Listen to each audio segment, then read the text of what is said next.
En novembre 2023, les services d'urgence se sont précipités vers une école primaire où 3 enfants venaient d'être poignardés. La nouvelle s'est rapidement répandue que le suspect était un immigrant algérien sans abri, et des foules ont commencé à se rassembler sur les lieux. Mais à la tombée de la nuit, la situation a dégénéré. Ce fut une scène inhabituelle pour l'Irlande. Les images de pillages et d'incendies criminels ne montrent qu'une fraction d'un rejet public bien plus vaste, face à un nombre quasi record de migrants arrivant sur les côtes irlandaises.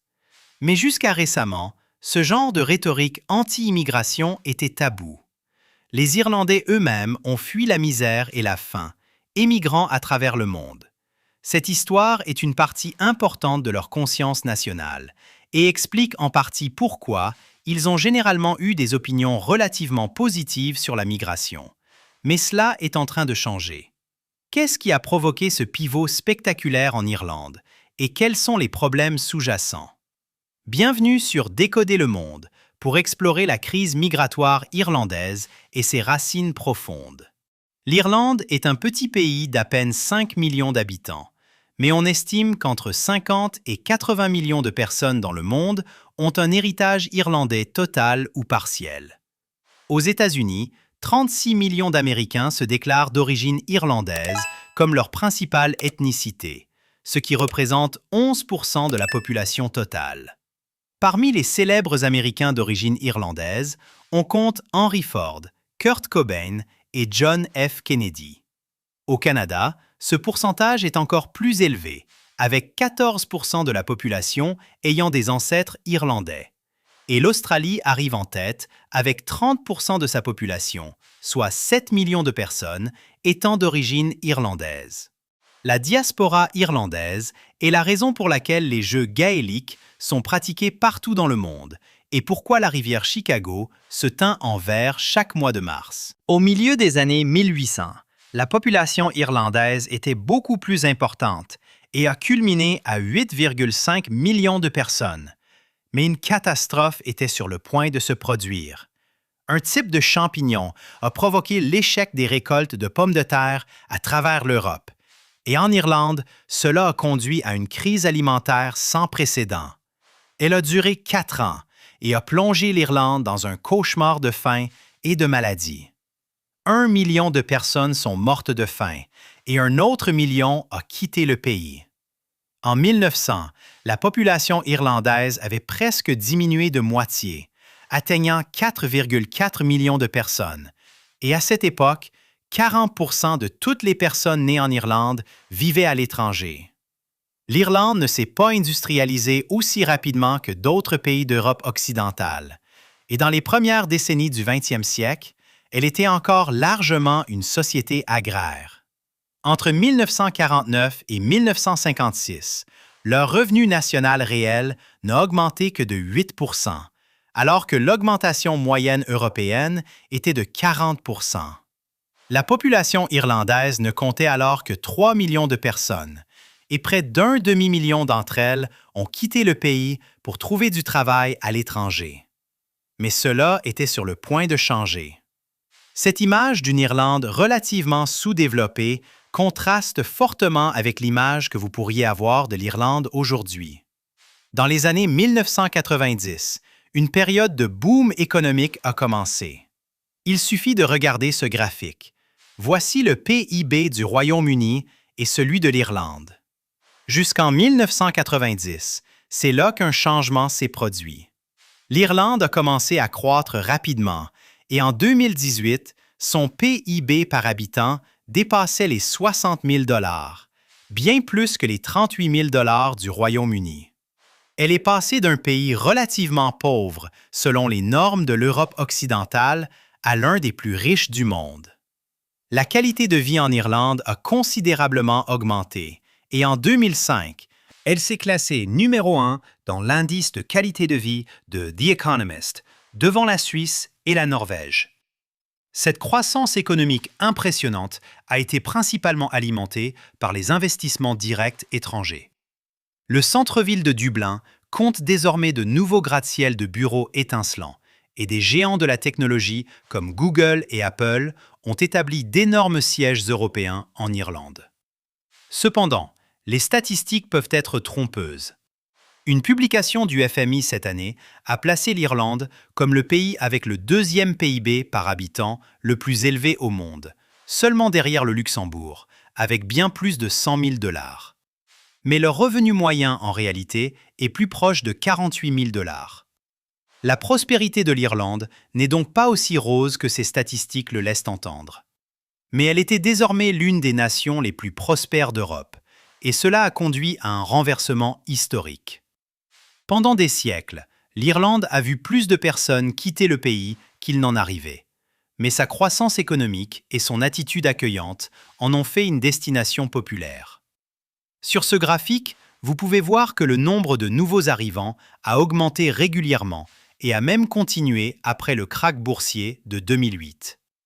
Au cours de cette période, le nombre de ressortissants nés à l'étranger est passé de 10 à 20%, et de nombreux Irlandais avaient une opinion positive de ce développement.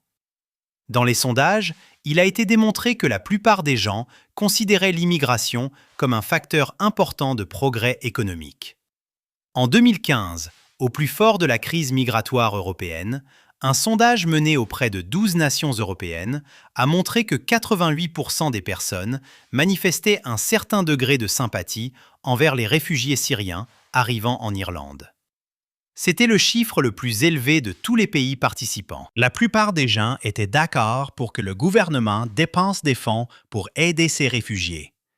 Et les 2/3 de la population ne craignaient pas que ces réfugiés n'exercent une pression supplémentaire sur les services publics comme l'éducation, la santé et le logement. Mais en 2022 et 2023, le nombre de nouveaux arrivants a atteint son plus haut niveau depuis des années. L'année dernière, 140 000 immigrants sont arrivés, dont 42 000 venaient d'Ukraine. Depuis l'invasion russe, un total de 100 000 réfugiés ukrainiens sont arrivés en Irlande, ce qui est parmi les chiffres les plus élevés par habitant au sein de l'UE. Il était longtemps resté tabou de parler négativement de ces immigrants, mais l'arrivée d'un grand nombre d'Ukrainiens en 2022 a fait changer cela. Cette année-là, seulement 4% des personnes estimaient que l'immigration était une préoccupation. Mais un an plus tard, ce chiffre était passé à 29%, ce qui en faisait le problème le plus important pour les électeurs, suivi par le logement et les soins de santé. Il est essentiel de comprendre que tous ces problèmes sont liés. Il y a une pénurie massive de logements. Le pays a besoin d'un 250 000 de logements supplémentaires et le sans-abrisme atteint un niveau record. Pour beaucoup de gens, il est devenu impossible d'acheter une maison ou même de trouver un logement locatif abordable. De plus, l'Irlande fait partie des pays les plus chers de l'UE, avec des dépenses des ménages 46% plus élevées que la moyenne de l'UE. D'autres services, notamment les hôpitaux, sont également déjà sous tension.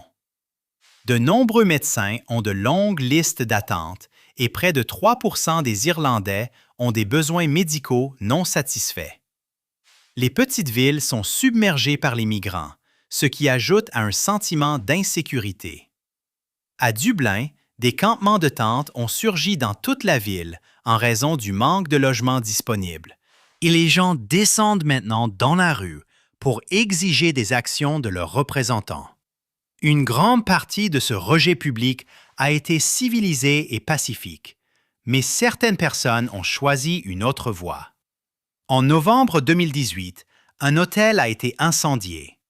Il était destiné à accueillir 100 demandeurs d'asile, et depuis, 27 incendies ont été allumés dans des propriétés à travers l'Irlande, soupçonnés d'abriter des réfugiés. La plupart de ces incidents se sont produits après novembre 2023.